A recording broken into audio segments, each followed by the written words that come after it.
राहुल गांधी मुंबई में भारत न्याय यात्रा के जरिए चुनावी माहौल तैयार कर रहे हैं, लेकिन दूसरी तरफ यूपी से दूरी बनाने पर अब कांग्रेसी नेता ही राहुल गांधी पर सवाल उठा रहे हैं। क्योंकि उत्तर प्रदेश में समाजवादी पार्टी की तरफ से मिली 17 सीटों पर न तो कांग्रेस के प्रत्याशी फाइनल हुए और न ही अमेठी और रायबरेली में गांधी परिवार की तरफ से दावेदारी हुई। अब इसी को लेकर बीजेपी राहुल गांधी पर हमलावर है।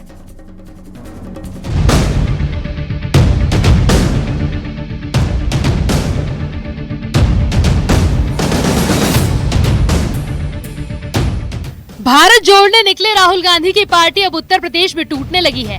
बड़े बड़े नेता राहुल का साथ छोड़कर बीजेपी का दामन थाम रहे हैं और रायबरेली अमेठी में फिर से खेल करने वाले हैं, क्योंकि राहुल गांधी अमेठी से दूरी बना चुके हैं। सोनिया गांधी रायबरेली का मैदान छोड़ चुकी हैं और प्रियंका गांधी के चुनाव लड़ने पर अब भी डाउट है। इसको लेकर मंथन का दौर जारी है और प्रत्याशियों के फैसले पर सस्पेंस भारी है। कल रायबरेली और अमेठी सीट पर गांधी परिवार के चुनाव लड़ने पर फैसला होगा। गांधी परिवार के तीनों सदस्य आपस में बात कर अंतिम फैसला लेंगे। कल शाम को CEC की बैठक हो सकती है। बैठक में यूपी के 17 नामों पर कल फैसला होगा।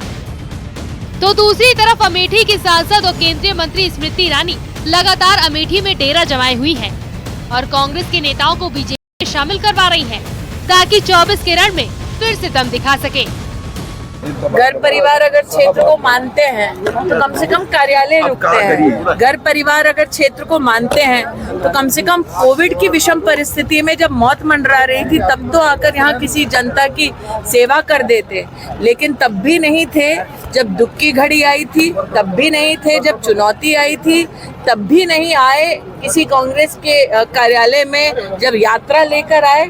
तो जब वो खुद ही अपनी पार्टी से, अपने कार्यकर्ताओं से पल्ला झाड़ रहे हैं तो क्यों कोई व्यक्ति उनसे जुड़ेगा यहाँ।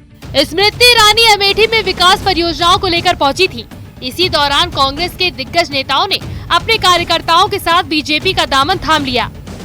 कांग्रेस छोड़कर बीजेपी में आने वाले राजेश्वर सिंह के अलावा पूर्व ब्लॉक प्रमुख दत्तन सिंह भी बीजेपी की नीतियों से प्रभावित होकर कमल के साथ आ गए।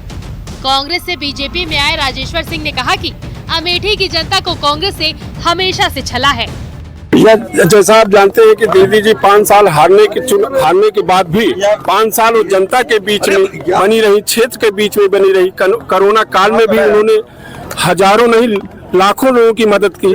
उनके कार्यकर्ता सब लोग लगे रहे यहाँ पे। राहुल जी जब से चुनाव हारे आज एक बार भी नहीं दिखाई दी। कोरोना काल में उनके न कार्यकर्ता दिखे न वो दिखे।